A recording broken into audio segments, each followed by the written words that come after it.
Hello, and welcome again to Classics for Kids. Today we're going to read Monster Trouble. All right, here we go. Monster Trouble by Lane Fredrickson. Illustrations by Michael Roberts. Monster Trouble.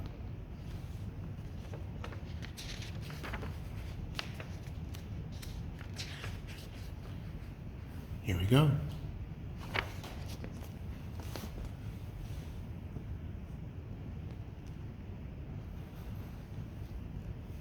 Winifred Schnitzel was never afraid, not of monsters or ghouls, or the noises they made. She loved scary movies and werewolves and thunder, and peg-legged pirates who bury their plunder.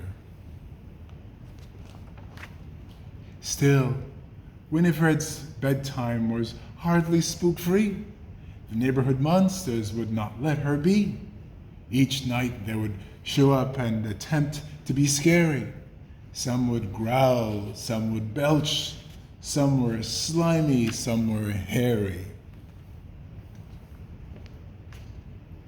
But all of their monsterly mayhem was moot, because Winifred Schnitzel thought monsters were cute.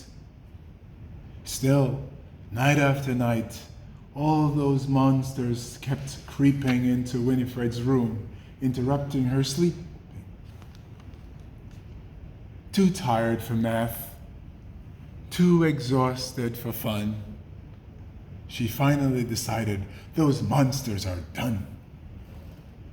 She ordered a book titled Monsters Beware, and constructed the sticky string small monster scare.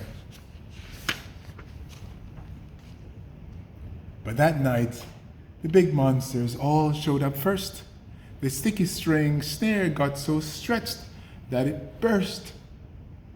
There were monsters on her bedpost and stuck to the wall. They made slingshots from string. They were having a ball. Winifred sighed.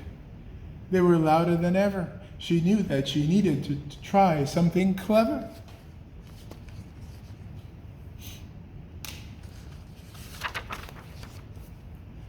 So she brought in some stinky cheese, old Limburger cheese. The label said, "Caution, makes big monsters sneeze." The monsters just called up the Goblin Deli, the street deli.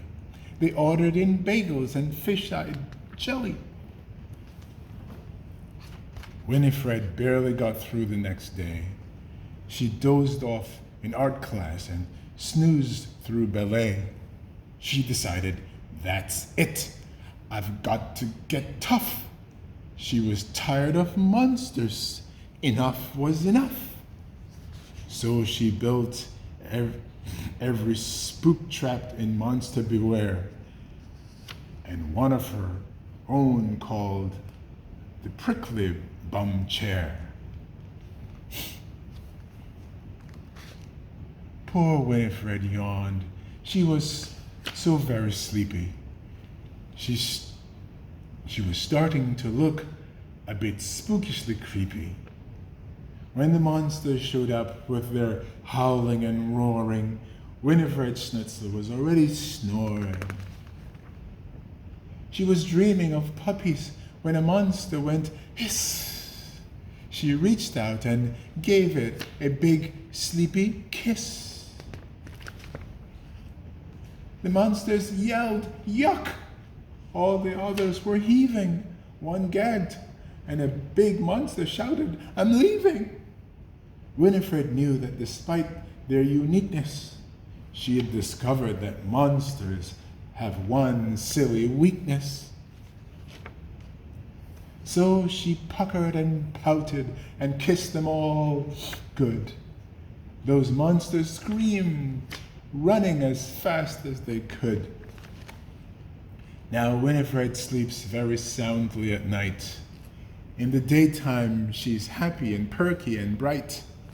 But sometimes She finds the monsters crept in right around bedtime with a monsterly grin. She ignores all the growling and roaring and hissing, since the one thing that all monsters hate most is kissing. The end. Monster Trouble by Fredrickson. Thank you, and see you next time on Classics for Kids.